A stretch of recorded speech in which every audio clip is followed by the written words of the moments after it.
Morning. Now, I did all of that as part of the journey, just privately for you. It's not recorded. Oh, No, Pari disappeared. She's getting good. She's vanishing now. She's going to have to come and teach me now, I think. If any of you start disappearing, you come over to my place and you start teaching me, okay? It's a joke. I'm just kidding. If I could do that, I wouldn't even tell you. You might say, why wouldn't he tell us? Well, because it would freak you out. And then you'd be envious and you'd want it too. So, really, the only thing that matters when people have a masterful consciousness is if they can help others get that too. Because then it can be shared. It's not denying anybody a higher experience, but let's face it, people on earth have to do their part co creatively as they wake up, as they remember, to have the freedom they're meant to have. That freedom is to be a co worker, a trustworthy co creator with the source behind all life. Because each being, each one of you, is in fact a co creator. But in a history you don't remember, out among the stars when you had much higher human form bodies, lived thousands of years in the Galactic Alliance in this galaxy, for over the last millions of years, and not just in this galaxy alone. While you were doing all of that, you were also running bodies in higher dimensions above the physical universe.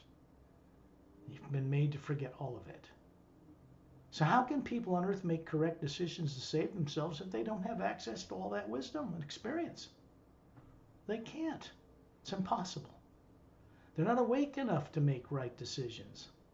Or there'd be one government on this planet, and all religions would be going to the same experientially based source, no matter how they believe, that they would have it by their own experience. Faith alone and belief doesn't free anyone. It never has. Look at the condition of the world.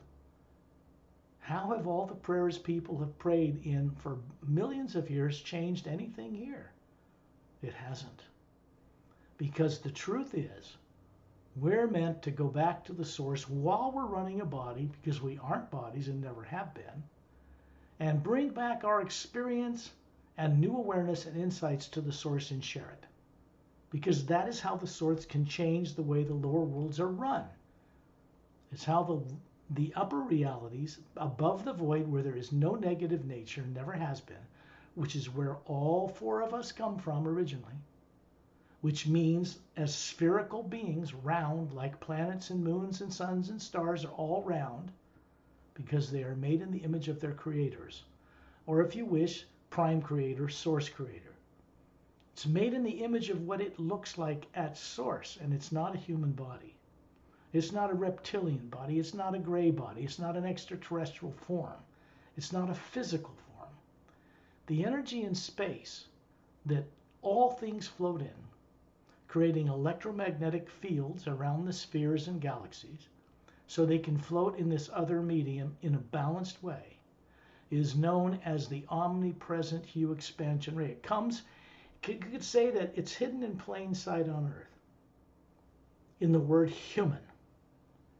Hue man, hue woman, hue child, hue animal, hue plant, hue rock. It connects through the pineal gland in the center of the brain. It connects to the omnipresent living power. That's what it's designed to do.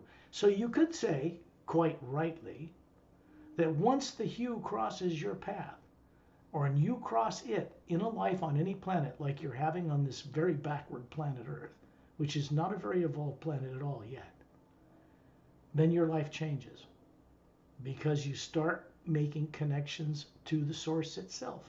After billions of years of playing around with bodies, this begins the journey back home. And once that starts, it cannot be reversed. That's for your own good, because otherwise you just go back and get lost in matter again, forget everything, live another 100 lives with another 100 marriages and thousands of kids, and it's all gone. So what's the point of it? There is a point to all of that. But Earth is not an example of a normal human planet. And there are billions of them, not on this one.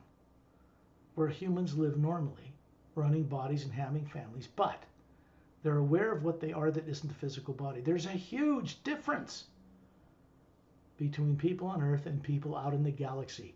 The greater God that's out there, for the most part, is far more evolved and more aware than anybody on this planet, Earth. And everyone on Earth, though they don't remember this anymore, came from those higher evolutions already long ago. So we got to recover that first if we expect to advance and become masterful, become trustworthy, become experienced, and be co-creators with the source, because that is our true purpose for existing as individual beings. We call it the Atma. Beings from other worlds call what people on Earth call soul Atma, like an atom, a round being, a pure energy being out of an entire ocean of the same energy. Source energy and us are identical. We're going to be going to source on this journey today. You don't realize how fortunate you are yet. You will. But just to be able to do this on a planet that, let's face it, 8 billion people, if this came and crossed right in front of them, they wouldn't even see it. Fear, subconscious fear, would keep them directed away, misdirected, into mindless entertainment until they get too old to do anything about it and pass away. That is the truth of most people for planet Earth. And it's changing. Because Earth is now at a point where this transformation, this disclosure of life beyond Earth, has to be brought to Earth from the greater source energy beyond this planet, where it's far more awake and evolved. This is just common sense. So this is telepathic, which means I'm not just sharing information with you. My body is in the trance state called sleep, just like yours. This is easy. You guys put that like a master, your body to sleep every night. But you don't remember what you're doing when you go out of it. Everybody leaves their body every single night and goes somewhere. Well, what's going on? Well, half of your life is spent when your body's sleeping. Because normal Atmas awake aren't unconscious when the body goes to sleep. They remain conscious. The Atma does not need to sleep. It's part of the universal omnipresent hue, sound, first sound behind creation, has a tone to it, a sound. In the physical universe, amongst the galaxies that you see through astronomical and radio telescopes and advanced satellites and so forth, all of that has the first sound behind creation running through it, supporting it. It is not nuclear, atomic, or energy. It's not made of atoms. There's no DNA in it. It's not a void because it's packed full of another type of energy. It's not known to people on Earth, even to scientists. So they call it, without really knowing what it is, they know it's there. They know all that space out there isn't a big old empty void of dark matter like they used to teach people. That's all theoretical. They can't prove any of it. It is actually living conscious energy, and the more advanced races know how to communicate with it. They know how to have their anti-gravitic propulsion systems connected to the energy in the universe that's so vast between little stars and galaxies. And then it goes up through the dimensions. The same single conscious living force on different vibrational levels, parallel dimensions and higher major divisions, goes all the way up to what people call the void. That's a pure energy of the hue. There's no negative nature in it. And you cannot bring any negative nature or ego with you into that hue. The only thing that goes there is the Atma, the real being. And then we go beyond the void, up past it, into Satnam's realm. These are realms that have no negative nature. They have no stars or moons or suns or planets because they're not necessary. Everything that exists there as a solid appearing form, including bodies, are projections from the Atma held in place by very masterful beings. We all come from there. We're all destined to return to there. You know, as I begin to promote the new audiobook for the series agenda, 52 separate individual human voices, one for each character is coming out soon. I wish I could do it in Thai, but you can imagine the complexity of getting that done. But it's going to be in English because the majority of people on Earth speak English in many countries, in China or Europe or other places. But this work is destined to be done in other languages. So, as you know, we're working very hard, have for the last entire year, to publish the first book in Thai, The Savior's Agenda. I have already designed and formatted the interior of that book. Pari knows this because I did it and sent it to her. And it means all the illustrations that are in the Emerald Doorway are in their proper place between the paragraphs in the Thai book already. So when we can get to it, when we're done with the series agenda, then we can go into finding all the little translation errors we know we'll find there, fixing them. We have a year of experience in doing that no other translators on Earth have. Anywhere, even in Thailand. They just don't quite know how to get visuals that are so rich and crisp and deep in the Savior's Agenda transferred into Thai. But Pari's had a lot of experience with this. And it's hard won.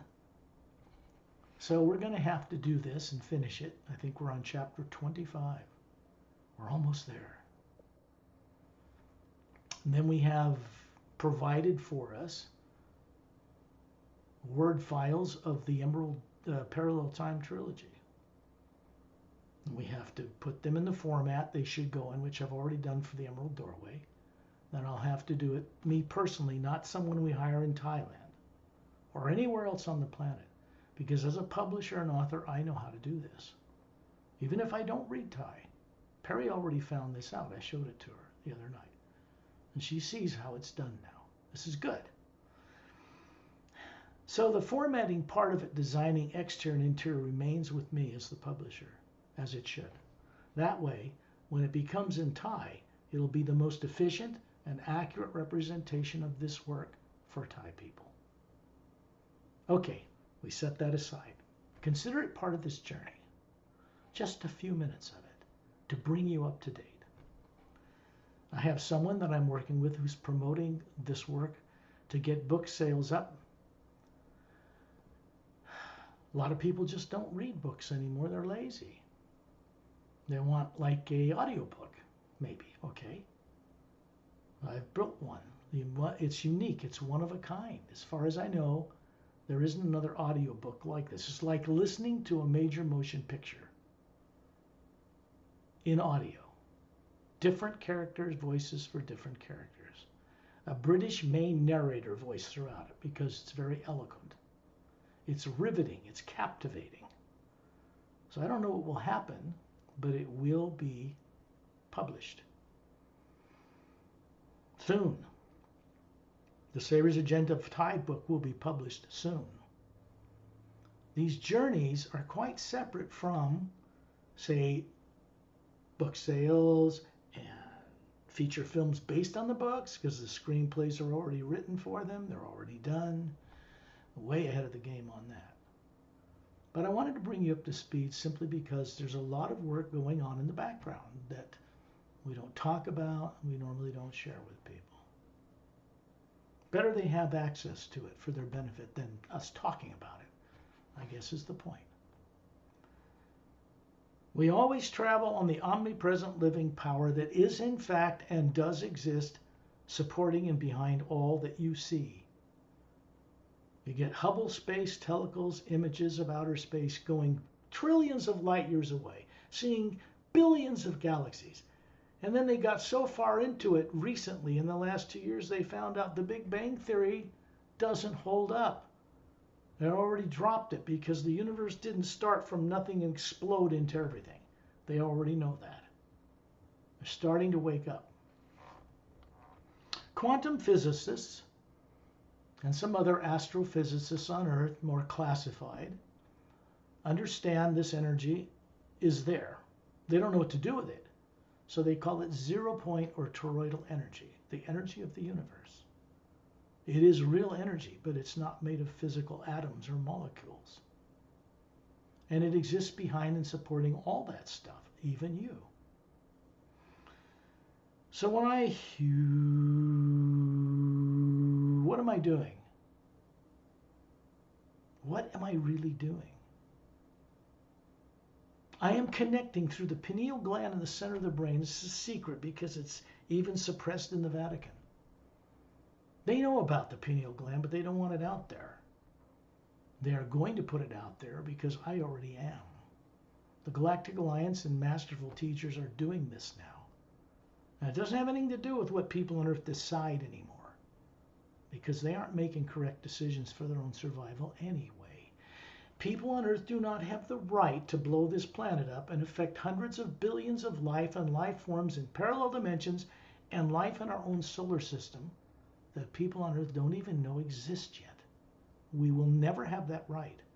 So fortunately, the beings that are outside of Earth aren't going to allow us to do that, for obvious practical reasons, or we'd all be dead now, every one of us, from nuclear war. The truth is, they've not been allowed to launch nuclear weapons in war. They tried many times. And their launch computers were shut down from space here in some opposing country. They don't tell that to people because then their people wouldn't trust them and pay taxes and say, oh, our militaries can protect you from the bad guys. Well, what's on Earth can't protect anybody on Earth from what's out there in space. Fortunately, the majority of it is benevolent and highly evolved and kind. They're willing to share that with people on Earth, but people on Earth aren't anywhere near awake enough to be responsible for such great gifts, like cures for diseases, living 1,000 years. So many things that people can't even comprehend. And here's the point that's the real kicker. People on Earth once knew this. Everyone on Earth once knew it. And they've been made to forget this in galactic history. This work goes directly to the heart of why this happened. The Savior's Agenda paves that clearly. It's a published commercial book. It has a special technique section in the back and a glossary of characters and terms no other books have. The Emerald Doorway shows people on the front cover what the soul, the Atma, actually looks like. It has structure and depth and layers. And each teardrop is a higher faculty of being. In most people on Earth, many of those teardrops are simply dormant or turned off. Now, if you understand this, you begin to understand what going into the hue on these journeys is designed to do. It's designed to wake this up in people on Earth. People on Earth are required to become boots on the ground while they're running a body here. While they become enlightened and wake up, the hue expansion ray flows through them for the benefit of others, and they begin to charge the energy needed to charge Earth's atmosphere. The H2O, the water in the oceans and the air, is depleted. Not so much that people would die and not be kept alive, because we need a connection of the hue from source at all times flowing through the universe. That's how we live. We live and move and have our being in the omnipresent hue expansion ray. The hue expansion ray is something new in what people call divine spirit that never existed before. And it's moving in one direction through all creation. It's passing through our solar system. And it's moving beyond us and through us for our benefit, yes, but also for the benefit of others. And it does not work any other way. There is no power, ego, or being, or money, or government, or religion on Earth that can have any control over the omnipresent living force. It is not a tyrant. It's not an individual. It basically supports whatever you do with your imagination, good or bad, and a mixture of both. If you look at Earth, you can see that people on Earth are raised to send out fear of the present and future in their imagination, and also want good and wonderful things for themselves and their family. Those are diametrically opposing forces. They split the consciousness in half, and the energy gets grounded into the earth. So people stay unconscious. The truth is, we're not supposed to have a split imaginative capability. Imagination isn't fantasy made up in the human brain. Not at all. In fact, there is no imaginative faculty in the brain cells. So when you imagine going to the store It is the Atma running the body, the spherical you, that's actually doing that. It can see in all directions, and it can see the store, and it can see the next country. It can see itself getting on a jet. It can see itself going to another planet. It can see itself leaving its body consciously, as you're doing now, and exploring the universe and waking things up. The only thing that's in the way of any of that is an artificially created and implanted terrible thing, fear. Fear is not a real emotion of the Atma. It's part of the negative power of things. So the one thing that we have to give up in our life is not enjoyment or bodies or sex or people or marriages or anything else. It's giving up fear, because that keeps us stupid and ignorant and bound to earth with no memory. The higher faculties of the Atma do not work at all with any kind of fear. So these journeys are about helping you, and you're going to get help from Galactic Alliance personnel that leave their bodies aboard the Emerald Star Cruiser, which is right now stationed in the ice rings that surround, are made of water, frozen water, about 1.5 miles thick, that surround the planet Saturn in our solar system. The cruiser there is 1 mile long, cylindrical shaped. It's on the front cover. This wasn't made up from some science fiction fantasy nonsense off the internet. This is original artwork. I had to work with a master artist with my clear direction. Very strict clear direction to get this stuff right. He was a master artist, CGI expert, teaches at UC Berkeley in California, University of California. This guy has 35, 40 years of experience creating the best book covers for books for publishers around the world. That's how these covers got made. No small task, not easy, not quick. It took many years. So I just hope people can come to appreciate this, because when they do, what they're really doing is waking up and respecting themselves first as beings. And then naturally they start to respect all life. Not just life on Earth, but all life in the whole grand multidimensional creation. Because we're required to do that, to be able to play out there among the stars. It's not a choice, we're required to respect all life, or we get stuck on Earth and stay put on Earth. Now that's changing, because the energy that is coming into our solar system is creating the groundwork for what we call true disclosure. True disclosure means honest telling by governments and everybody on Earth, because they're going to be compelled to do it, the truth about life beyond this planet, because life on Earth is not anywhere advanced as the closest, nearest human planet. Nowhere near it. You couldn't even compare the way they live, look, and feel to anyone on Earth. So people have to be prepared before they can be thrown into that experience. It can't be subconscious dirt, subconscious implants, misdirecting consciousness in fear and terror in a being when all that's given to this world. Because people would simply destroy themselves with it. They couldn't help themselves. The fear that's subconscious, they don't even know they have, would take that hue energy and blow this place to hell. They've already tried to do it. Failed. But they didn't fail because they didn't want to do it. They failed because they were prevented from doing it. This is part of true disclosure. UFOs, extraterrestrials. The small UFO extraterrestrial and disclosure community on this planet might number 10 million out of 8 billion. Everybody are great fans of anything to do with outer space. Those are the biggest selling box office features ever made. And they are far above and beyond any other films. Star Trek, Dune, Stargate SG-1, Stargate Atlantis, E.T. the Extraterrestrial, Close Encounters of the Third Kind, Star Wars, Star Trek, Dune, based on Frank Herbert's books. He passed away a long time ago. I could give you a list that's hundreds of films and TV episodic adventures.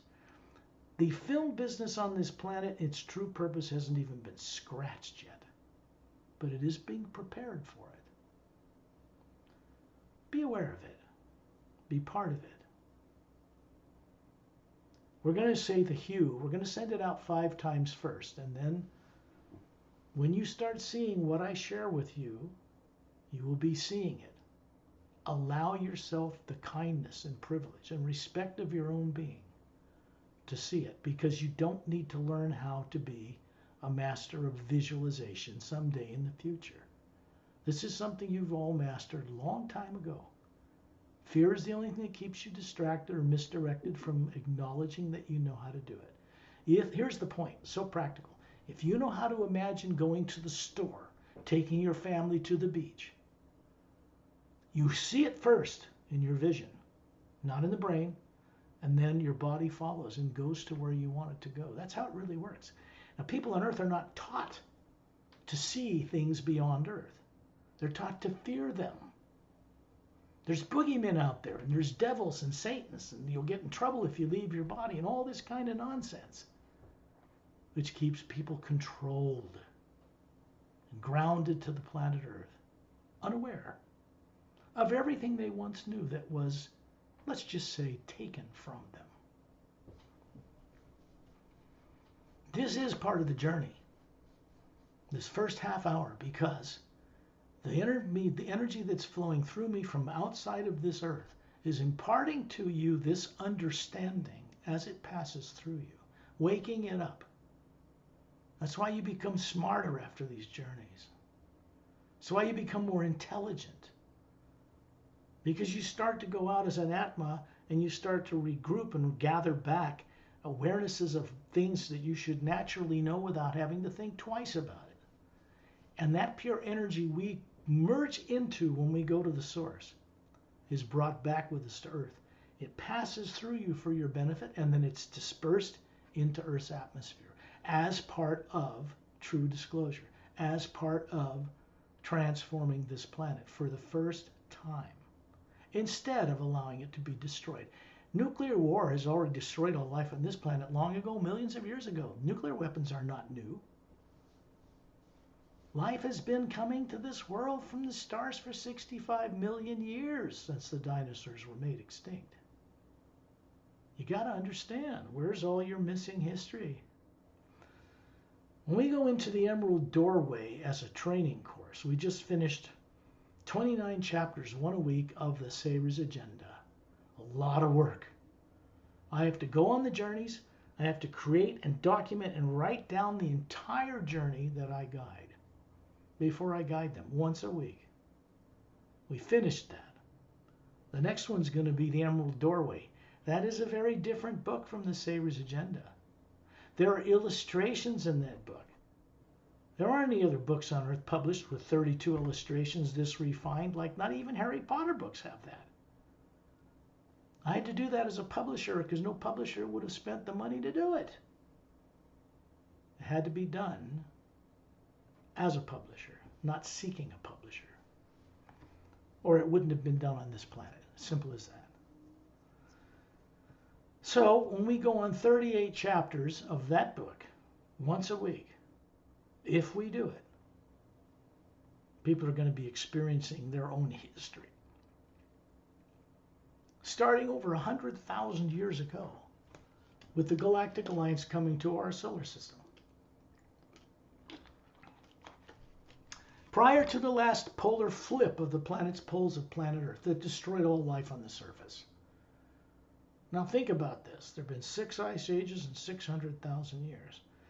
The theory is that these ice ages gradually become cold and everything freezes and then it swings the other way over hundreds of thousands of years. It's not true at all. This is classified. Former Soviet Union, Russia, and U.S. people knew this under détente with Gorbachev. They found out the poles were flipping regularly, so they classified it. They didn't scare people. The cyclic flips of Earth's poles, which is not like other planets, every 100,000 years, if you can't get off the planet, everything's wiped out. Because when that happens, the mantle breaks up. Floating on a molten core, it breaks up, new continents raise from the seafloor, and the ones that were around sink to counterbalance things. So it's very violent. Overnight, everybody's gone. Then you might have an ice age for a while, but it doesn't last. Everything you're taught in science, for the most part, is theoretical. It's just theory. Somebody made it up. But beings out in the universe and master teachers actually know the true history. They're beginning to bring it back to Earth through this work. That is all I can tell you, is the truth. Whether or not you can accept it, that's your free will choice, not mine. So when we go into the hue, what you are each doing of your own free will, first of all, the reason you would not have fear on these journeys is because a galactic alliance couple, many hundreds of years old, who volunteer to do this work, are stationed in a ship that's stationed in our solar system to protect us from destroying ourselves and to protect us from ever allowing tyrant extraterrestrials back into our solar system. No matter what you hear on the internet, there are no reptilians with Nazis in Antarctica or any base, classified or otherwise, and Greys have not been abducting people for 25 years or more, which means the whole UFO and disclosure community is operating 25 years in the past. They don't even know it. The problem is that people on Earth have this subconscious, fear-driven, implanted program problem. I mean, it has to be neutralized. It has to be erased. We're not meant to have subconscious minds at all. To have one means you've been messed with, screwed with, manipulated, twisted somewhere in your past, or you wouldn't have one. It's important to know this, because if I don't tell you this and no, you don't hear it, you're not going to know it on Earth. But once you hear it from me, it's going to wake up in you, and you know it too. And you will not be able to forget it. That's the good part of the hue itself and how it works now. The sound of the hue is like the name hue, or it's long and drawn out. It comes from the first two letters of the first part of the word human, round whole tone. And you'll notice when you do it, pay attention, it will vibrate the head upward only. It doesn't work with the lower chakras. It vibrates the pineal gland in specific in the center of your brain and opens a doorway. That is what the hue does. It doesn't do anything else. It cannot be used for power, money, or anything else. It can be co-creatively utilized and work through us for the benefit of all life. Then it will respond to us.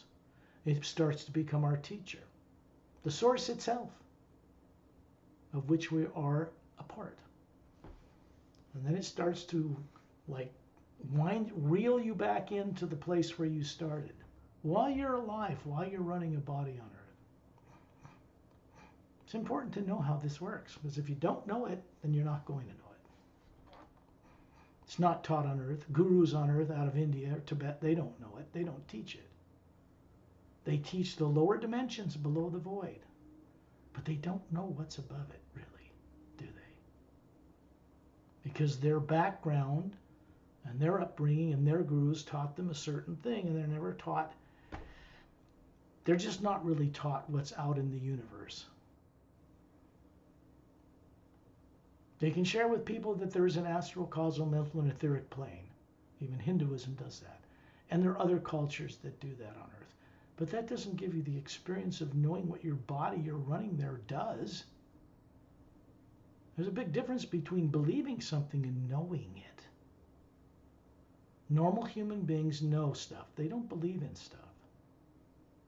They don't worship some super being sitting on a throne with a big beard and a big staff who they think is a supreme being, because no such being like that exists at the source itself, which you'll find out on this journey. Together, let's send out the hue. This means you don't do it with your vocal cords.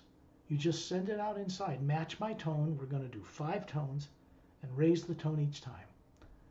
Now, what we're doing when we do that is co-creatively opening a doorway out in space, not on Earth, with Ambassador Trillian masterful beings.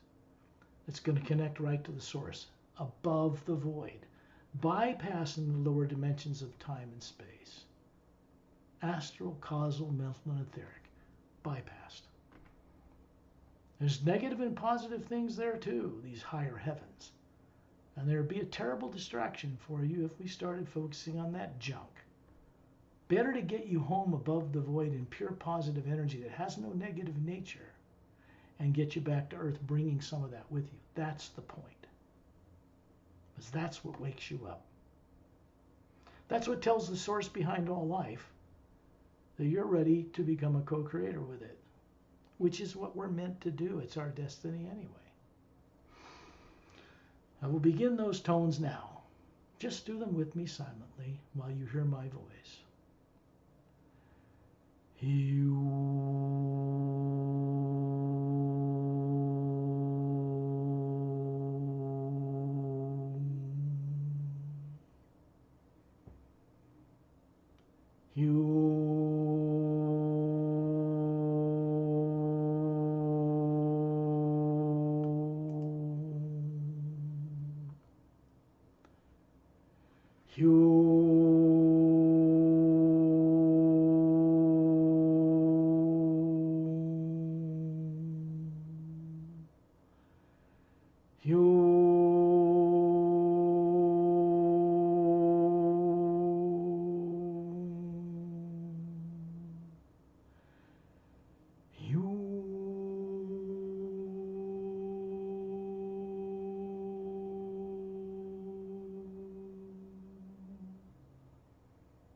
There's a man and a woman standing beside you, and I'll explain how this really is.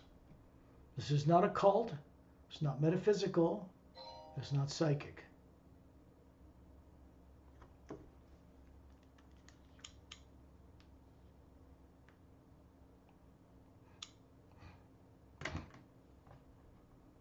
It goes into the pure energy behind creation, which is above and beyond and behind all that.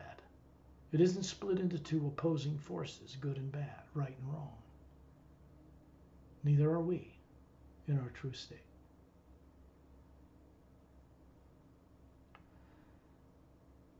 When you imagine going to the store, none of you have a problem seeing it first, but you take it for granted growing up on this silly planet that you did it in your brain somehow.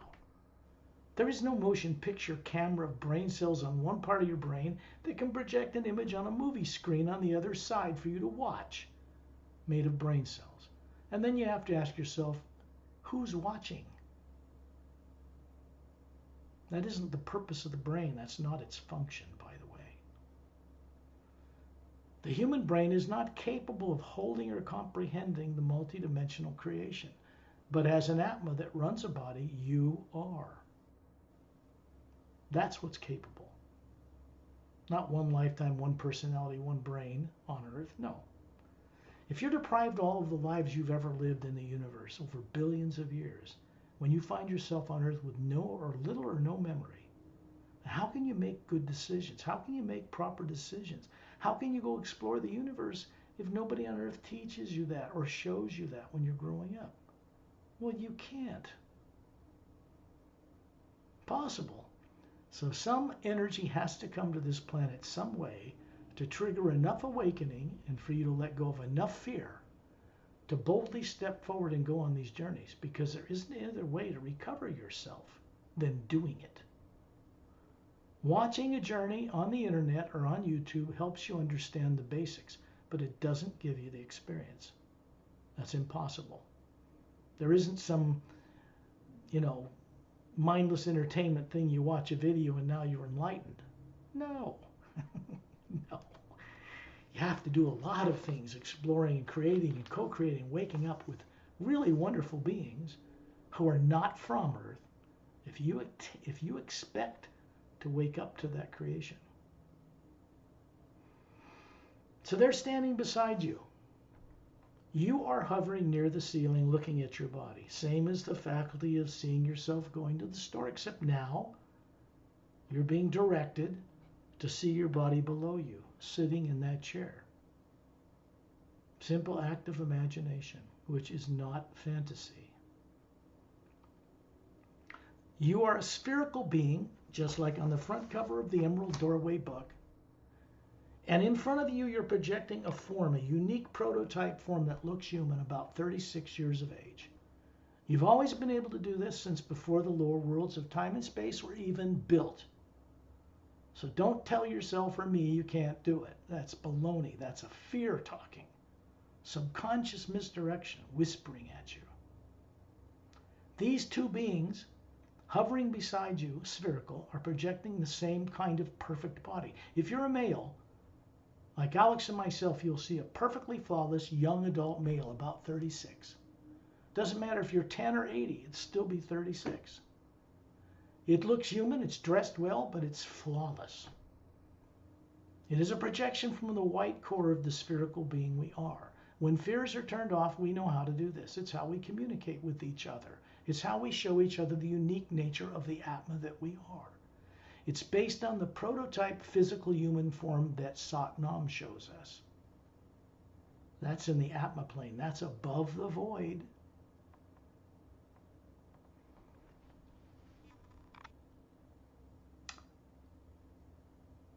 To go into the void and above it, we cannot take the lower body consciousnesses with us.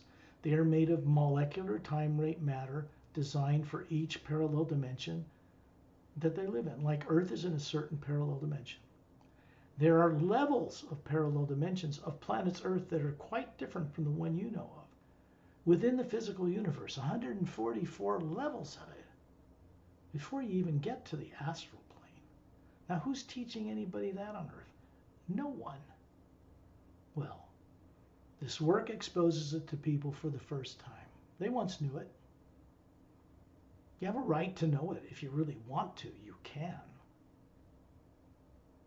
The problem with people on Earth is you got to get them to want something that's good for themselves. They're terrified of that.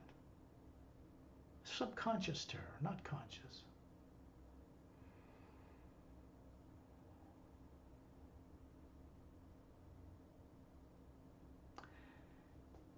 You're showing these beings about a 36-year-old female or male body. It's the same way the Galactic Alliance, very masterful, very advanced teacher beings, highly technical skilled, not from Earth. They're showing you bodies that look 36, but they have the same bodies looking the same age on their planets, on their ships. They're many, many hundreds of years old compared to an Earth person. And they have 4-stranded human DNA, not 2. They don't have genomes shut down in the DNA like people on Earth do. This is important because you once knew this. You were once like this, too. Real enlightenment isn't so much about acquiring fantastic skills and powers in your infinite future somewhere when you're pure enough. That's Maya. That's an illusion. It's a trap. Your purpose is to wake them up while you're running a body, which you already had, and then put them to proper use for the first time. The fact is, you've never been a body and you've never had a body. You've run billions of them, but you've never been one, ever. So things that are made of matter in the lower worlds of time and space are transitory. They're made to come and go, build and break down, live and die. But that's bodies and matter things, not you. Everybody on Earth has it backwards. They think they're this body that's somehow who they are as soul, and they got a soul stuck away somewhere. Maybe it's in their back pocket or in the closet. Maybe they put it in the garage. They don't know where it is or what it looks like. They've got it completely backwards and upside down. That's how you trap beings. There's nothing wrong with bodies or having fun with bodies or any of that, but we aren't them. This has got to be awakened in people on Earth, or they're toast again. It wouldn't be the first time on this planet. The good news is that beings called silent mentors, who you'll meet on this journey, have stopped the polar flips of this planet permanently, or it cannot advance like other worlds. That's number one. The poles would have flipped already and everybody, all of us would be gone. Forget nuclear war. This would take care of it in a day. When this has happened in the past, the planet Earth has to be recolonized. Mammals and plants and animals and people had to be brought back here over and over again. Because it's not a normal planet. It is now, because its poles will no longer flip. Worlds out there, some of which we go to, have beings living on them for hundreds of millions of years. Billions even in some cases. So this couple, I'm going to describe them quickly because it's worth the time, especially for newer people to the experience. Shantiel and Tonaltiel are extraterrestrial names, part of the Galactic Alliance of World Systems. Dantium and Lamtium are their co-workers, also a couple. They are stationed on the Emerald Star Cruiser in the ice rings of the planet Saturn as we speak, or we'd all be dead. Period. Done. Gone. Finished. Through. Shantiel has long blonde hair and robin's egg blue eyes. They're all slightly larger than Earth humans and much more vibrant and alive and vital. If you met one of these beings and they walked around Earth, you'd think you were experiencing an angel because it would be so uplifting to you. But you got to understand something. To these beings, they're normal. Earth people have to become normal again. Just at least that to go further. Tonaltiel has long brunette hair and emerald green eyes. They look human, but much more vibrantly youthful at any age. Dantium has golden colored eyes, not brown, long brown hair, and Lamtium has ruby red eyes and yellow red hair. There are many types of collaborators or co-workers that are equally experienced that can work with each individual on Earth, but it takes billions of people from the stars to fix a planet as broken as Earth and its people. People on Earth have no comprehension at all, no idea how big the logistics are to try to fix a planet as driven towards self-destruction as it is. That's true disclosure. The only reason people are starting disclosure in the U.S. from the current president and so forth is, well, to whatever little degree they're doing it, is because they're being compelled to do it, or they wouldn't. This choice was made beyond Earth. It's not left up to people on Earth anymore because they will just self-destruct. They don't have the true free will they believe they have. It's not awake in them. True free will makes you make decisions that are good for you in all life. That's it. If we don't do that, we're in trouble. The physical universe, the hue in the physical universe, mirrors everything we do. It's not for or against anything. It just, you put out bad, it brings back bad. You put out good, it brings back good. Most people on Earth are busy putting out a little more bad than good in their whole life, and then their life ends up stuck on Earth. Okay. They are hovering near the ceiling. You're hovering near the ceiling. You can see a white golden light, pastel, beautiful light, just dropping through the ceiling like little raindrops. It has a sound like a deep rumbling, like thunder, but soft, no lightning. It's moving down through these beings from space outside of Earth's negatively impacted atmosphere, and it's passing through you and going into Earth's atmosphere to fix things. This is required of us as we begin to recover who we are. This light is a brighter flash, and you find yourself suddenly out in outer space. Out in space, a good distance away from the Earth so you can see it. There it is with its polar ice caps and blue oceans and land masses. From out here, you see the whole planet. You don't see individual cities or buildings or fences between property or anything nonsense like that. You see one world, one dead moon, meteor crater covered,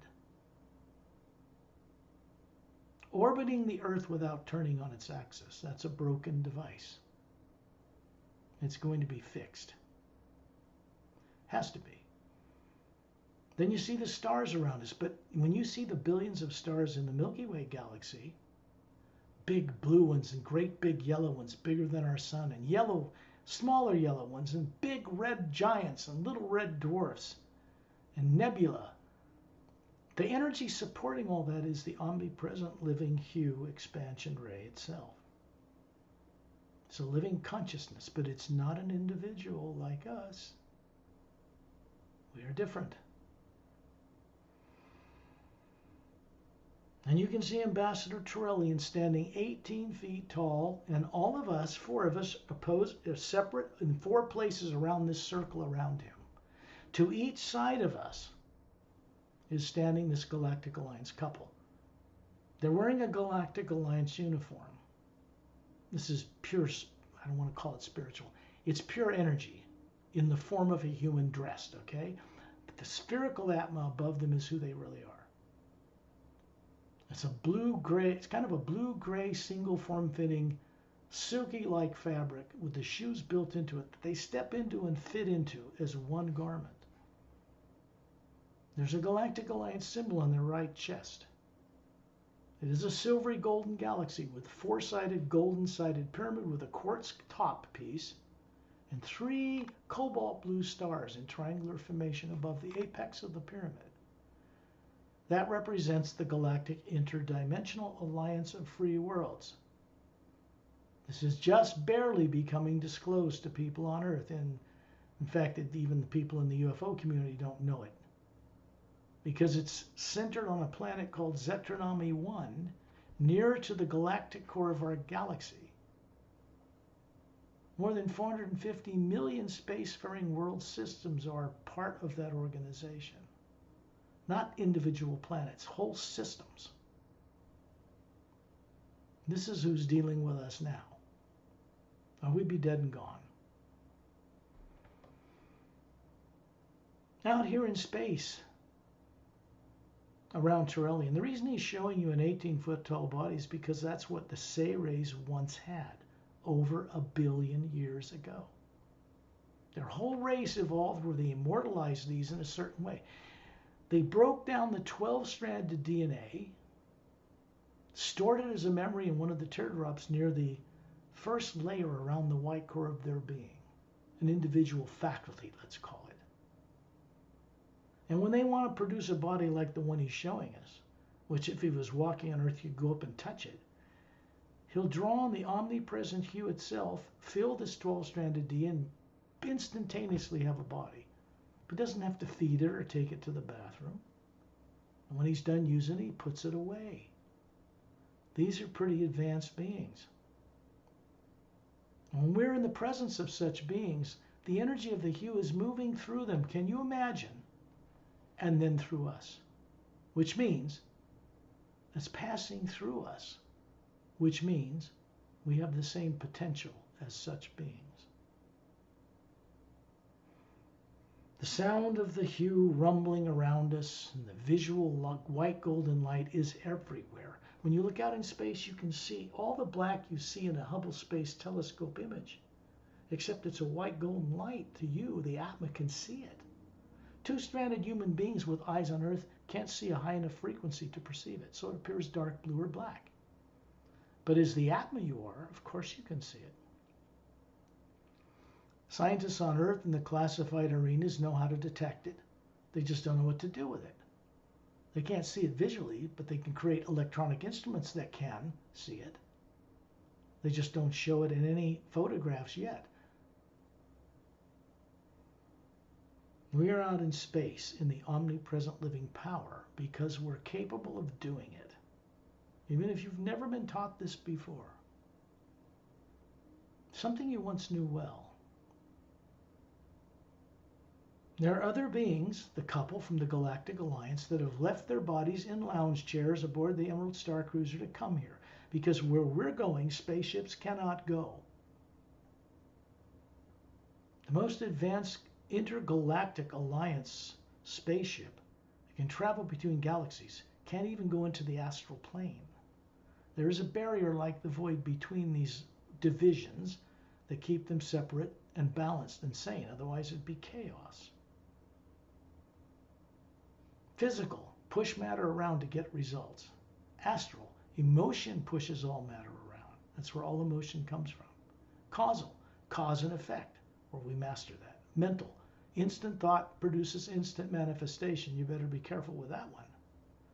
Etheric, that's more of learning how to cross at some time from the etheric, go into and above the void, and all the way back to source.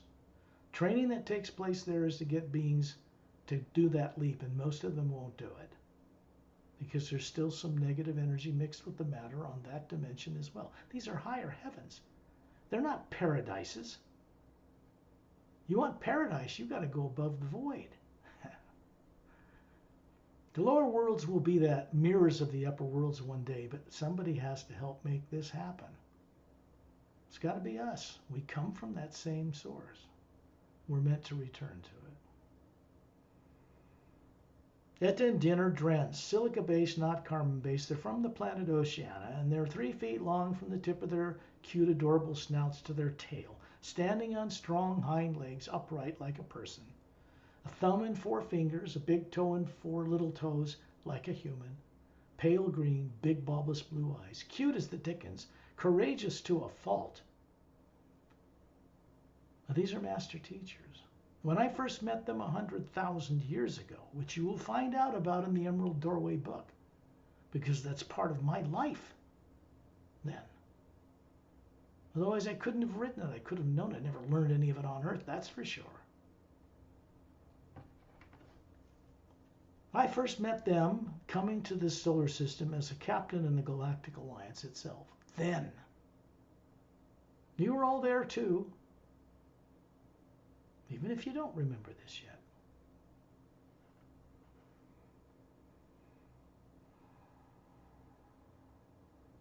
Master Opellum is to my right, between me and one of you, if you guys figure out who's where. 4 of us are balanced between other beings. There are 12 other master couples standing between us, but beside each of you is a Galactic Alliance couple. Out of their bodies, in their pure energy form, just like you.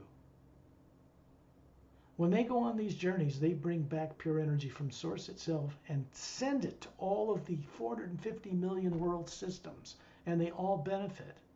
They don't have subconscious minds that didn't grow up on Earth. They're not implanted. And if they weren't waking up, we'd all be dead and gone on this planet. Make no mistake about that. So disclosure isn't just necessary, it's inevitable at this point. Fortunate. Master Lightzi was an ancient Chinese master 5,000 years ago. Little guy, 5'5" or 6" or something. Maroon colored robe, esoteric symbols on it, little hat, little Fu Manchu type beard. Considered the faultless guardian. He doesn't have a body in the mental, causal, astral, physical worlds at all. He has a body in the etheric plane, and he works in the Hue Expansion Ray Academy in a particularly large pyramid with the Tree of Life. He is the guardian and caretaker of that facility. He was the first master teacher to volunteer to work there after it was built in a special parallel dimension between the top of Satnam's realm, above the void, and the 6th realm. There's the 7th, 8th, 9th, 10th, 11th, 12th. And 2 more that go up to the source itself. These are places that exist. The multidimensional nature of creation is known to quantum physicists and other people even on Earth. They know it's there. They mathematically can prove it. They just can't get to it. They want cures for diseases, for cancer and other things, and turn back on the genomes that are shut off. Like, I'll give you one good one. The telomere on the end, each end of the twin-stranded DNA of a human being has been screwed with. When cells divide, it shrinks. That's aging. In other normal humans, those telomeres do not shrink when cells divide. They do not age. This is the simple secret. That's it. If you don't have the technology to turn that sucker on, if you don't know how the billion genomes on the DNA, there are switches. And if you don't know how to activate that switch, well, you're not going to do it, are you? This is information you take with you on the journey, and you bring it back with you to Earth when you return.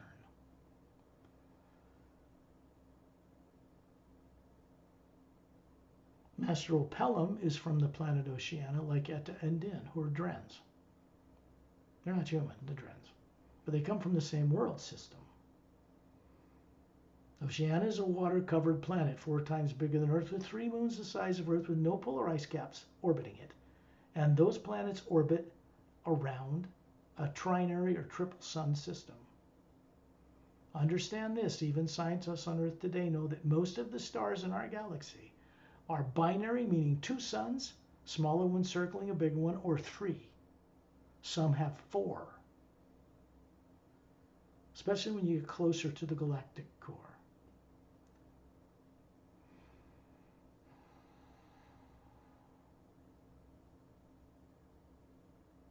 Master Ramu has a maroon-colored robe, short-cropped curly black hair and beard, simple rope for a belt, sandals, holding a crystal staff made of quartz 6 feet tall with a Ankh symbol on top. It's even on the front cover of the Emerald Doorway book, and inside it is an illustration. Now, he's stationed on Earth, not in the Earth you know of. Remember I said that there are 144 parallel dimensions, like Earth stacked on top of Earth, with each one has a different molecular time rate, a little faster. Then you get into this void, then you get into the astral plane, and the matter's made of different matter, so ships can't go between them. The Galactic Alliance ship can travel between 144 levels of the physical universe, which is what makes up the Galactic Interdimensional Alliance of Free Worlds. Not just the physical planets in our galaxy in one galaxy. There's levels to it. So we're going to go to the planet Earth as it looks in the 3rd higher parallel dimension first. And that will tell you right away that there's a second one between them. When we get back, I'll tell you about that one. It's accessed through Land's End in Cornwall, England. It's an interdimensional doorway. Not the only one. When you look up above Etta and Din, you're going to see Light C standing there, and above him you're going to see Satnam. Satnam has been coming to these journeys all the way from the Atman plane. I don't know why. Never did this before. I think it's because of my co-creative work with him and because of the Hue Expansion Ray Academy above his realm, just above it. He was responsible for testing new creations there and approving them. If they come back from the lower worlds as a wave of energy, as true, necessary, and kind, they begin to be put into creation for the first time. This is why it's important we return, all of us. If we want the lower worlds of time and space to be mirrors of the upper realities, we have to do our part finally to create it. And we are responsible, individually, collectively, to do this. Up above Satnam, I'll describe him. Looks to be about 36, but he's ageless. Bald head, bronze skin, golden round eyes, not yellow. Bare-chested, strongly built, little white tunic dress from his waist down to his bare ankles. 2 gold bracelets on each of his upper arms. He's just standing there. And above him is hovering the real Satnam, which is a much larger spherical being than us. 4 times larger, maybe 6 times larger. More teardrop-shaped levels and faculties, because he runs the whole Atma plane above the void.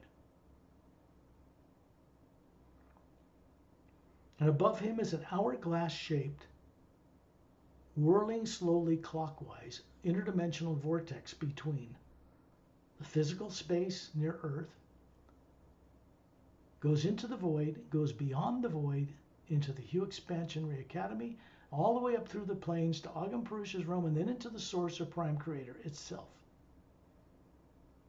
This is created by masterful beings. I'm involved in it. All of you are, whether you know it or not. This butt here already created for our benefit. It has a white golden light whirling around a narrow opening in the middle, has a blue-green luminous energy revolving slower around it like water, luminous water, but it isn't water. And when you look up through that opening above Satnam, you see way up through the other end a very luminous, what I call a pale blue cobalt luminous space. That is the void.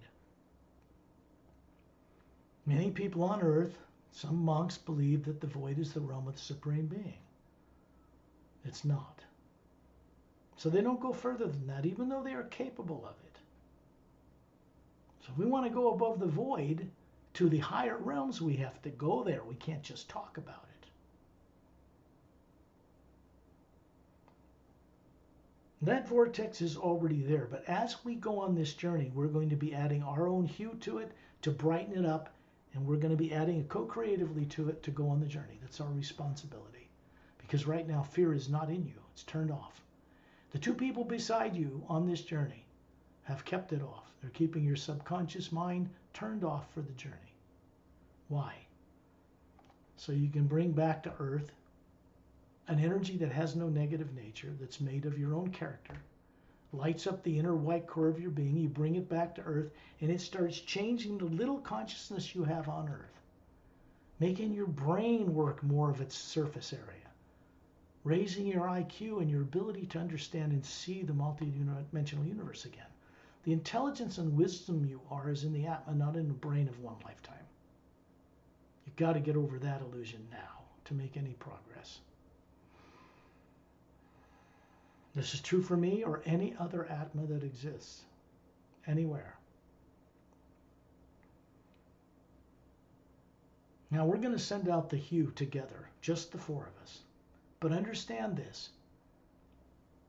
Master Ramu, Master Opelum, Masters Etta and Din, Master Lightsea, Master Ambassador Trillian, and Master Satnam and others from the Galactic Alliance who are considered master teachers are doing the hue with us when we do it. They join in. Just match the tones as I do them. You don't have to say them out loud. You're perfectly capable of remembering to do this. No big deal. Here we go.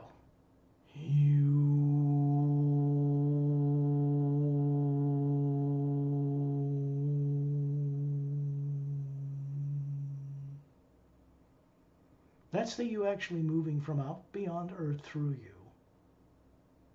Through masterful beings who know what they are doing.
In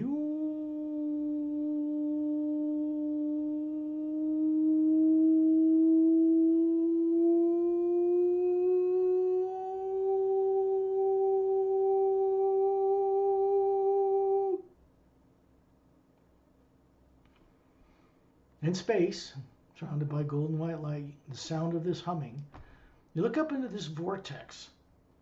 There's a white golden light of a higher, brighter nature flowing down through it, through Satnam, down through Light Sea, down through Etta and Din, into Ambassador Turellian, who's standing there with his closed fist with two thumbs up with a brighter white golden light around him than the hue in space. It's coming from that vortex.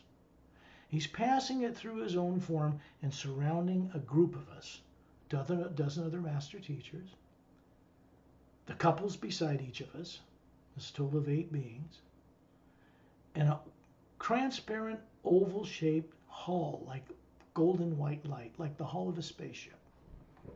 Obviously to keep us all focused and go on the journey together. Starts here.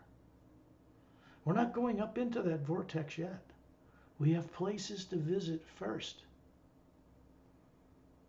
Take a look at the earth, because Turellian's telling, he's waving his hand toward the earth, his closed fist, and watch the earth change.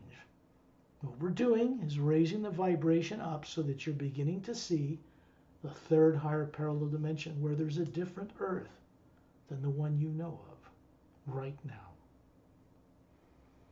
It has no polar ice caps.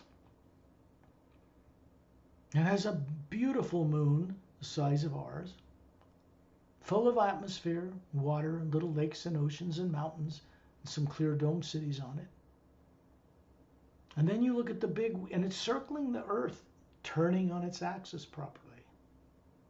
The same sun in the distance, same beautiful billions of stars all around us, same golden white light, but a little bit brighter here. A little bit faster vibration. The molecules vibrate at a little faster time rate here. There's one continent centered over the equator from the left to the right hemisphere. It covers the whole half of the earth. It goes up towards the North Pole about a third of the way below it and goes to the east coast or west coast. Then it comes all the way down to the South Pole, about a third of the way above it, and then up to the other coast. You can see through this earth because you're an Atma, and you can see another continent centered over the equator, 2/3 its size. This continent is Lemriel or Mu. It means motherland. The continent on the other side is Atla, or what was the original Atlantis, not the one you know of that was sunk on Earth. The original Atlantis sank with Lemriel when the poles flipped 100,000 years ago. The Atlantis that became popular on Earth that sank 35,000 years ago was an island kingdom that ran most of the world. It was destroyed through the misuse of science.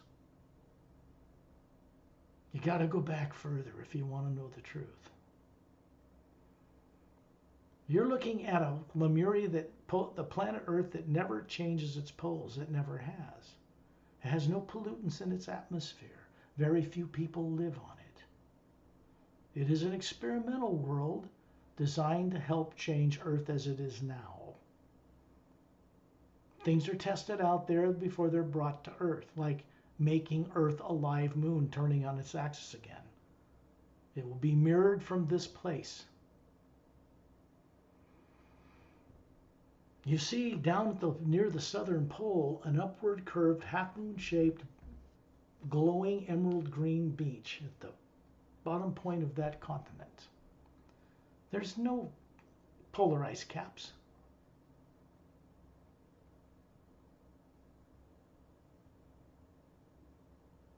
Inland, you can see a jungle, even from where you are in space, because you can magnify it. You can zoom down and see it. Inland, several miles through a jungle of luminous trees, you can see a single dome covering a small city at the base of the western side of a single snow-covered mountain. And then Turellian simply, there's a flash of light, and we find ourselves looking at our bare feet, wiggling our toes in emerald green glowing sand, a foot above the sand. We're at the inside of that big curved half-moon base shaped beach. The jungle trees are taller than those on Earth, and they kind of have a glow to them here.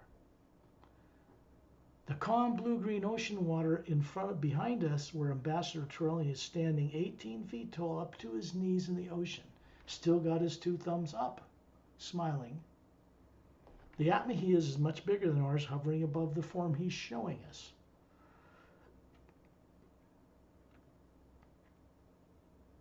Inland, you can see this mountain. 2/3 of the way towards the summit on the left side is a open cavern. There's an emerald green luminous waterfall pouring out of it, dropping thousands of feet down a sheer cliff face, disappearing between the blue, little bit of green, blue trees, forest trees that surround the backside of this dome.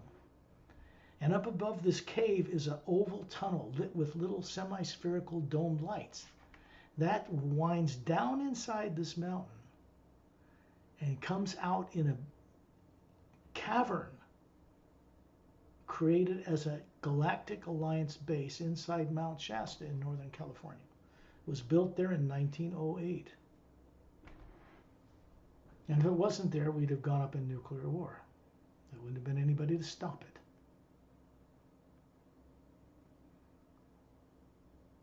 The Dome City has 3 golden-sided quartz-capped pyramids surrounding a smaller, elongated, ivory-collared dome, like a long oval dome, which is an experimental laboratory. You look down at your feet and you realize, as you reach down, each one of you, and pick up 1 grain of this sand, it is round, polished, glowing, and it is an emerald. But it's a channel. These are programmed devices. The green energy that's emitted here is a gift from people from a planet called Zetronomy 1, which is on the other side of the galaxy in the physical universe where the Earth is you're familiar with. And they produce this gift for this world. It's designed to help you remember all your other lives that you've forgotten that are good. You don't need all the garbage and bad stuff anyway. It's a waste of time. There's wisdom in all those lives that you should have access to on Earth, obviously. This grain that you have in your hand, you put it in the palm of your hand and you watch it go into your hand, which is made of energy. It goes up through the top of your head, you look up smiling, goes right into the white core of your being. You. Now you're in the white core of your being, looking down at your body, looking up at yourself. And this little grain goes out to that green layer, shown on the front cover of the Emerald Doorway book, and makes it brighter. Turns on some of those dormant sleeping faculties. And Turellian has us all inside this oval, golden, transparent light, and we're suddenly hovering above, by this waterfall, by this mountain, looking down on this city. It's not a city like skyscrapers in a city in a country. This is not like that. There are little white ivory-colored domes all throughout the countryside. Plush, beautiful, lavender-colored, 2-foot high grass. Trees planted like giant weeping willow trees with broad, spoon-shaped, glowing leaves. And Master Opelum, who I didn't describe but will now, has pale blue skin, jet black hair to his shoulders, emerald green eyes, slightly bigger than Earth human, slightly pointed ears like an elf, wearing his Galactic Alliance uniform, because he was the one who helped create it 500,000 years ago. Very advanced master teacher. Standing there with his right hand up, you can see little webs between his fingers. There's a big, beautiful Atma hovering above him. Turellian's standing over in the grass by one of these weeping willow trees. Still got his 2 thumbs up. He's still 18 feet tall. Way taller than any of us. And then he lifts his neck, and Opelum shows you little slits, 3 of them, high up under the back of his neck, that you wouldn't even see otherwise, because this human race evolved with the ability to breathe underwater or on land. The genomes of the DNA are so similar to even Earth people, you could mate with them. Not that they would want to mate with an Earth person, but they have 4-stranded DNA. Now, Pelham probably has 8 or 12 now. I haven't really asked. Because one of the mentors of the Oceanans is the Sayrays. The teachers of the Sayrays is the silent mentors. These are the mechanics of creation that hold the whole multidimensional universe together. The people on earth don't even know exists at all. They're way beyond what you call angels. Way beyond that.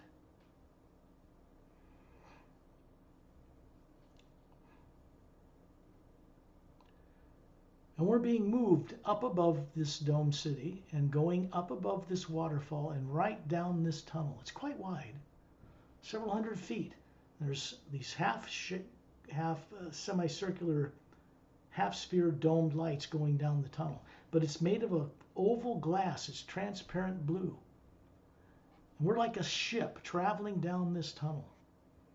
It's winding down through this tunnel, oval, and it's coming down and circling down in spiral.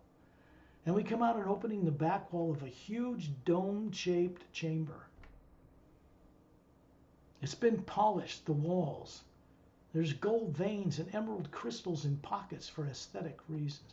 There's a glowing foot-thick quartz floor, golden colored. And as we come in and find our feet standing on this floor, we can see in the background there is a rectangular type of building with convex, meaning pointing outward, 6 foot wide, oval-shaped blue glass windows, transparent, you can see right through them. There's levels, like 5 stories of these, and there's hundreds of beings working in each level from many races, from the stars. And there are 24 of these 30-foot in diameter scout craft with 3 semispheric pods on the bottom of the hall and people working on top, around, and below them. There's a couple standing in front of us that just simply appear there, about 36. And they named Tamlor and Unamala. They are the Galactic Alliance base commanders. Really, of all the bases on Earth, there are 12. And they're simply greeting you with their hand up, the right hand. They're just put on their chest and give you a little nod. Turellian's still standing behind us. So what you do is simply nod back and you can hear them speak in your head telepathically. Welcome to the Galactic Alliance Mount Shasta base. They point upward. We're not visiting here. They point upward and you can see these 2 semicircular doors begin to open, showing you the night sky above Mount Shasta and the stars. Now this is a shield opening, so no airplane could see it from space anyway. It would just look like snow. And this circle of energy around us, this oval that Turellians created, starts flying like a ship right up through the opening.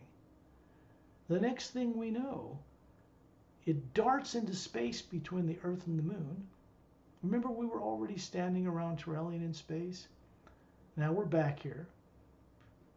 And it becomes instantly hovering in front of the 1.5 mile thick chunks of ice that make up the rings circling the big gas giant planet Saturn. And down above the surface of the upper surface is a mile-long emerald star cruiser.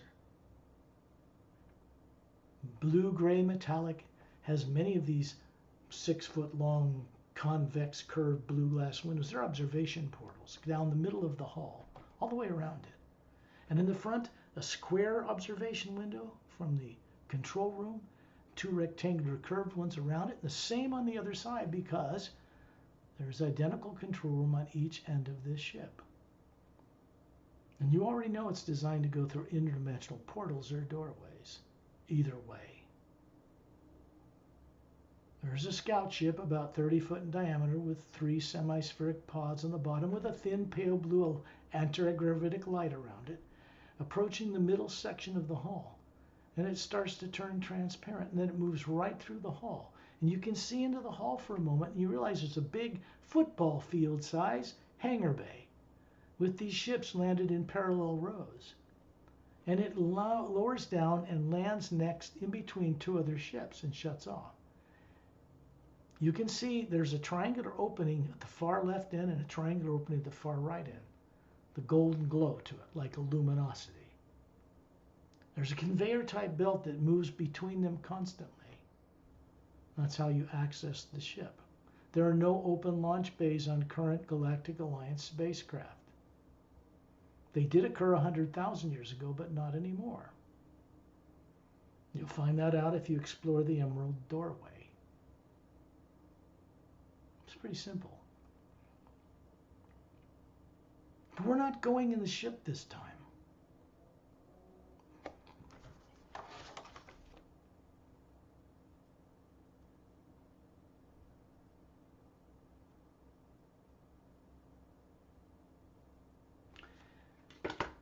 Up above this Mount Shasta base in space, back where we were, you can still see this hourglass-shaped vortex above Satnam, and we're still in a circle of beings around Ambassador Turellian. I'm standing by his side. I often do that.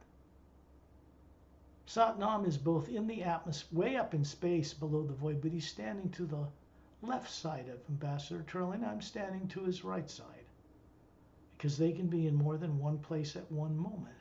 Turellian can be as many as 7 at the same time. And then he starts moving us. You hear a high note of a flute pulling us upward, and we're drawn up into the bottom of this vortex. And then you were following Satnam. There are also 2 couples of silent mentors. They are like this: blue gown, single gown, green gown, yellow gown, red gown, male, female, alternating. Long hair to their shoulders, different colored skin. Big atma, 4 times bigger than us, twice as many teardrop-shaped faculties in each one, to each side of Satnam.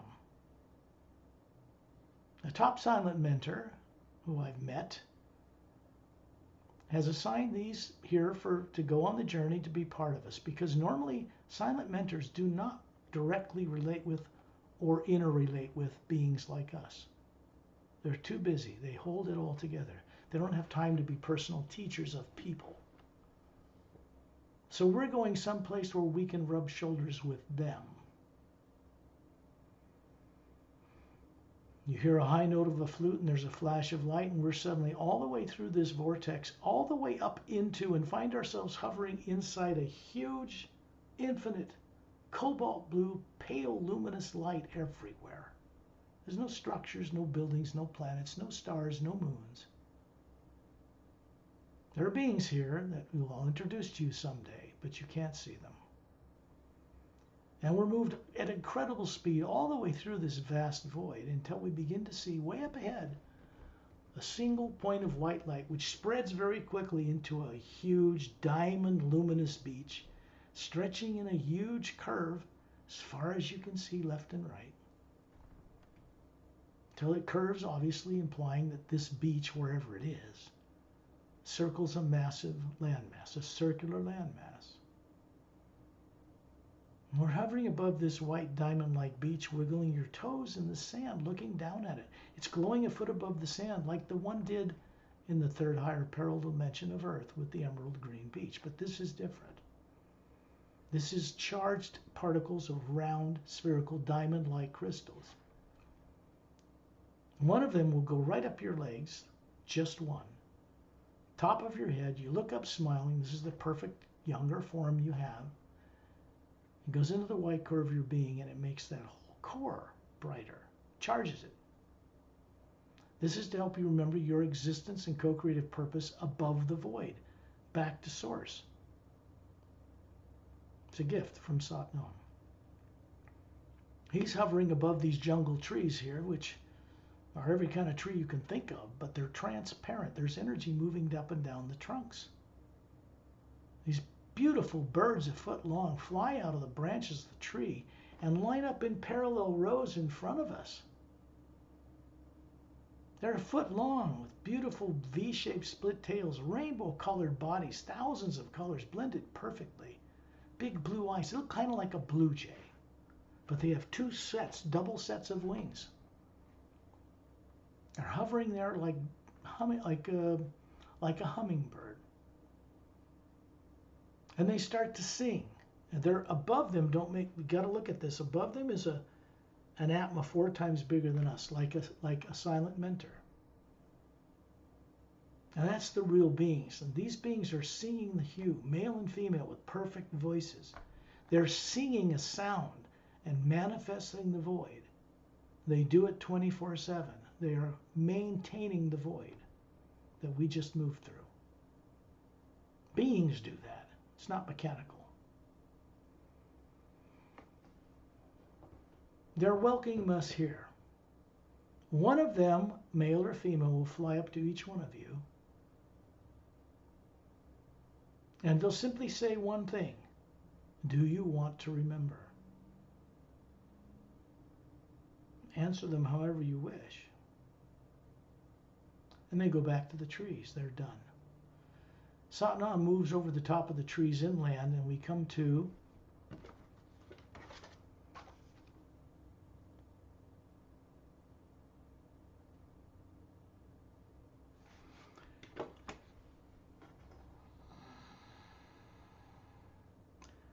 there's a fountain in a clearing down below us. We stop to look down at it. In the distance is a diagonal blue stone snow-covered mountain range.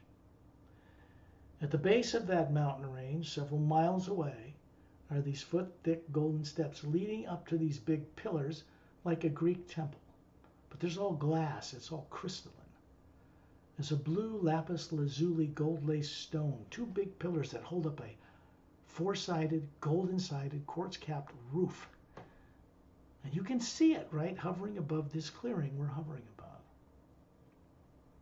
At the base of it is a blue quartz crystal-like chair, transparent, smooth edges, no cushions, glowing. And there's a white golden light coming down into it. It's a device. You could call it Satnam's throne chair, but I've never seen him sit in it. He doesn't sit in it. It's silly. But it means that he has a device that does what he does, kind of on automatic, while he does other things, so to speak. You look below you and you see a small fountain. Behind that blue seat, by the way, under the pyramid, is a triangular opening 15 feet high, and there's an even bigger fountain out there with blue scalloped edges. It has blue and green light in the form of a Christmas tree shape, cone, and a white golden light moving down over it. That is a doorway between the higher realities and Satnam's realm. Look below you. You'll see a 15-foot in diameter, white scalloped edged fountain with Satnam's statue standing in it. Satnam's hovering beside it, pointing to it. It's a doorway. There's a flat circular marble sitting seat around it. 12 golden hooks with 12 golden cups around the outer edge of this scalloped fountain. A high sound of a flute and a humming like singing of angelic women. You can hear it vibrating from this fountain.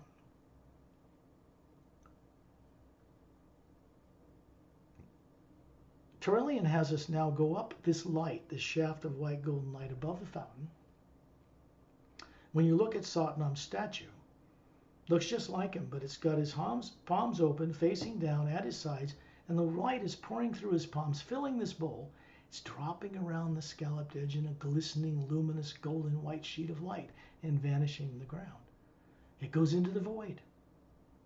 It goes into the etheric, mental, causal, astral, and physical worlds, supports them.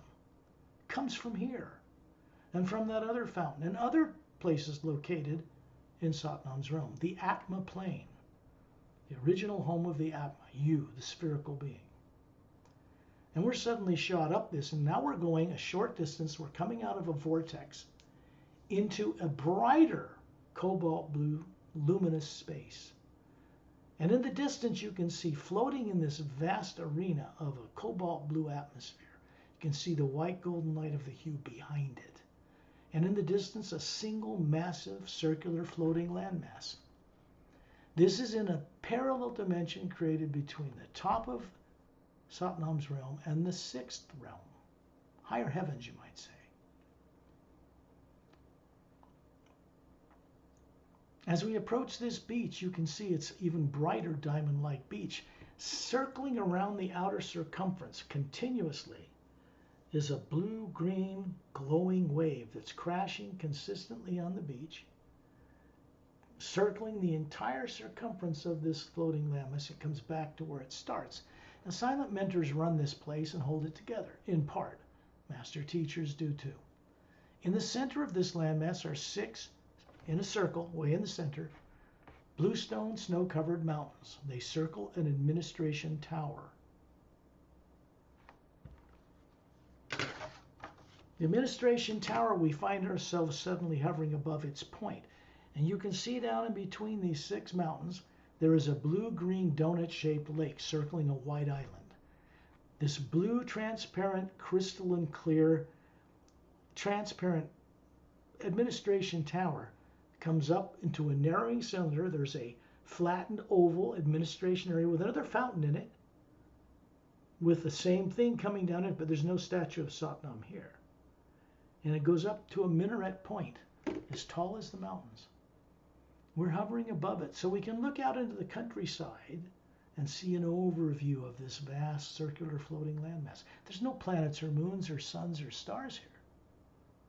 They're needed because us and everything here produces its own luminosity, its own light, its own sound.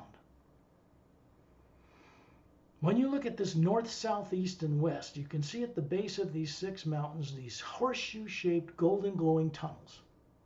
Out of each one comes a white stone roadway. They're all straight as an arrow. They're like the spokes coming from the hub of a bicycle, all the way around through the countryside, through forests and jungles and mountains and plains, and it's fast. All the way around the entire circular landmass until they hit the beach. In the north, south, east, and west quadrants, went down a roadway in the middle third of each quarter, 2/3 of the way towards the beach, a turn to the right for the northwest, a turn to the left for the northeast, a turn to the left in the southeast, and a turn to the right in the southwest. They're clearings, circular. In each one is a silent mentor training facility. We're already escorted here by master teachers who they have never stepped foot on earth, in the earth you know. Yet,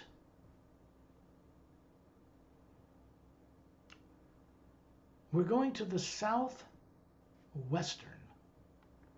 roadway down the middle of that quarter of a pie. We're going to turn into a clearing. We're all in a circle around Turelian. And then this energy around us dissipates, and he's standing in the middle of a white golden shaft of light. It's coming down into a fountain, blue scalloped edge, and it's filling this mountain. And around it, in this 100-foot wide white stone floor, are these 12 massive trees.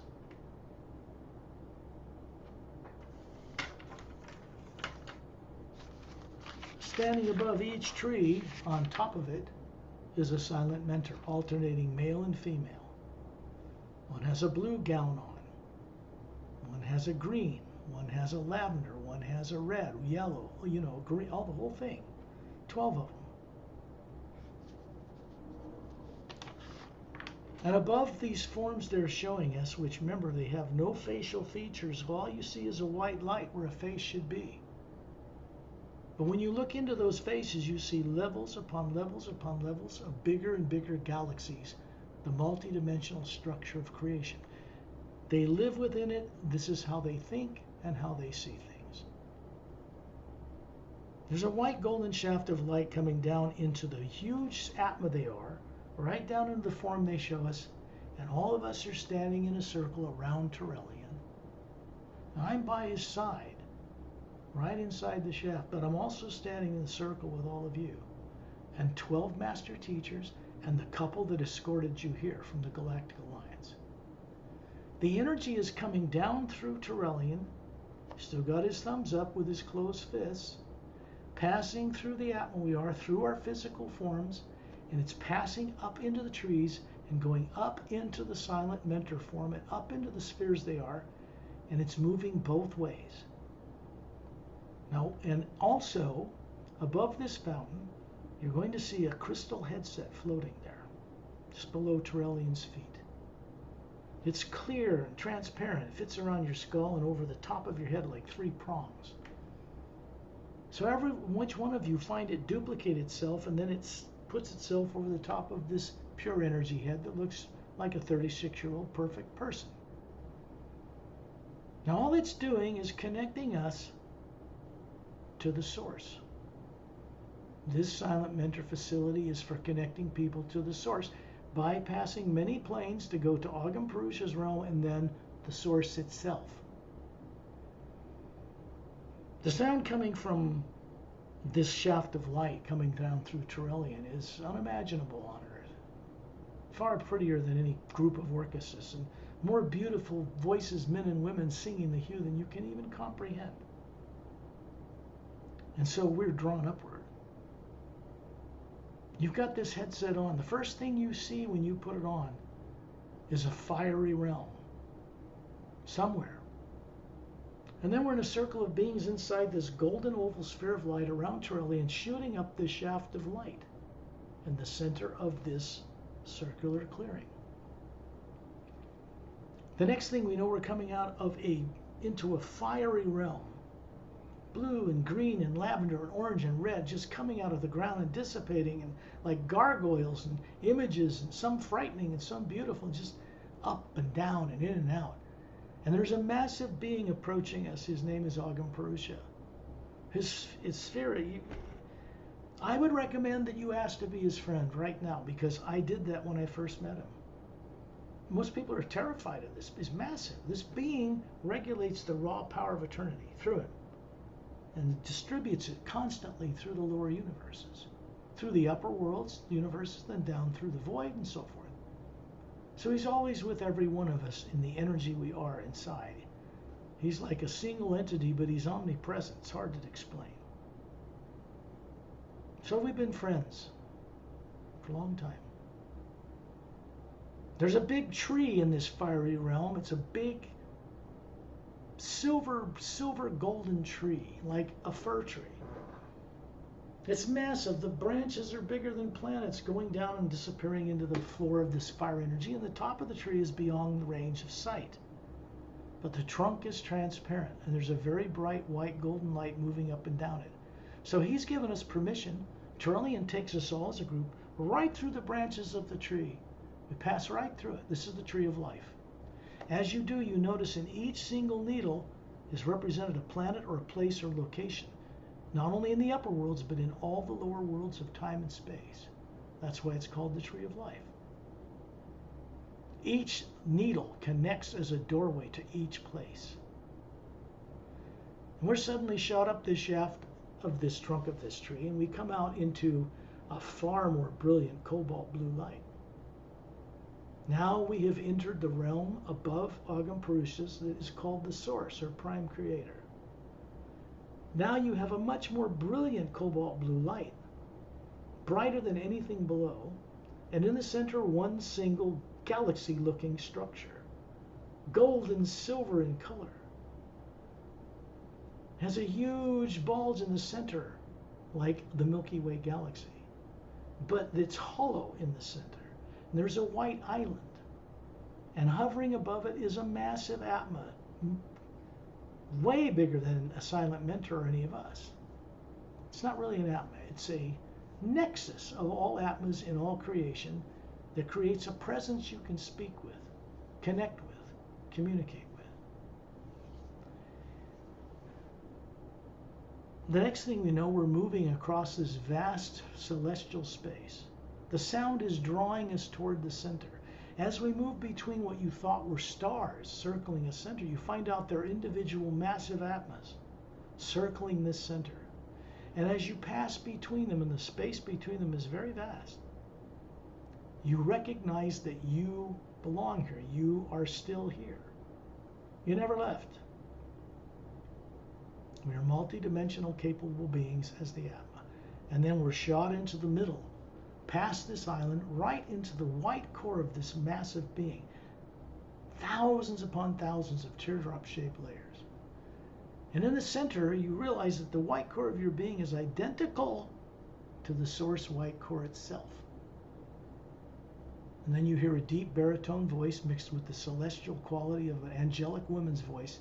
Just, it can't explain it. And then you hear this voice say, welcome home. It always says the same thing. And now you will telepathically communicate with this source, and it will with you back and forth for a few moments. The sound of the you here is beyond any orchestra, or it can't be described in the lower worlds.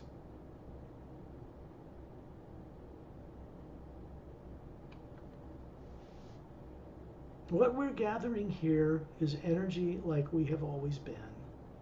It has no negative nature. You can't bring it even into the void, much less here. And this source says, now you will be returned. Because to stay here longer, so far removed from the lower worlds, your physical body would perish. So we visit here. We don't stay here. Not while you're running a body on Earth.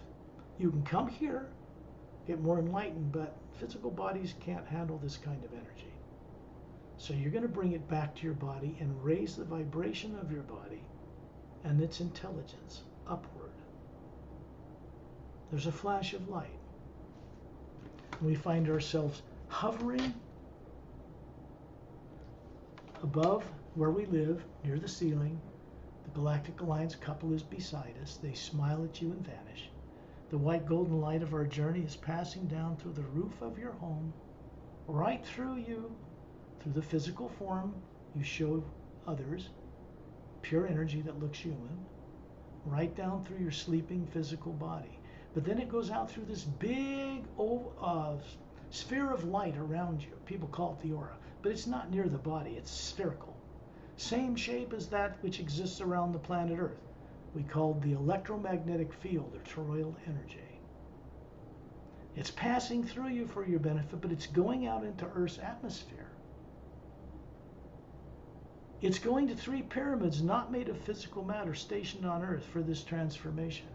Without it, we wouldn't stand a chance. And it's going into Earth's atmosphere, beginning to charge a few things. And then it's going to these 3 pyramids, 2 stationed at the bottom of Earth's deepest oceans and 1 in a hollowed out interior in a mountain in the Himalayas. There are fountains in there of Satnam's statue. They are devices, okay? It's moving out the walls of these pyramids and connecting directly to a much bigger 4-sided golden quartz cap pyramid that's stationed between 2 stable asteroids in the asteroid field between Mars and Jupiter.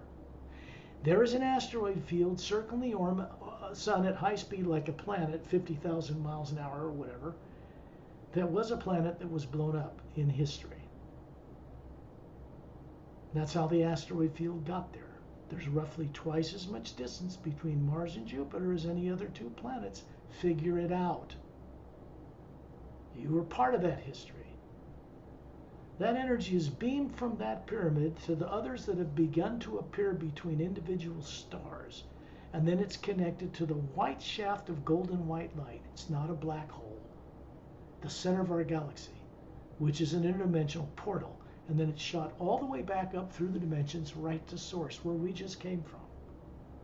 So it's moving through us. We've rubbed shoulders with silent mentors. The only place you can really do that is in the Hue Expansion Ray Academy, above the void, above Satnam's realm. So something's rubbing off on us from them. And Trellian and others are master teachers that are maybe more involved in individual trainings of individuals and that kind of thing. So we're becoming a blend of both, silent mentor and master teacher. It's part of our destiny. So we are back now. When you're ready, awaken your body and open your eyes.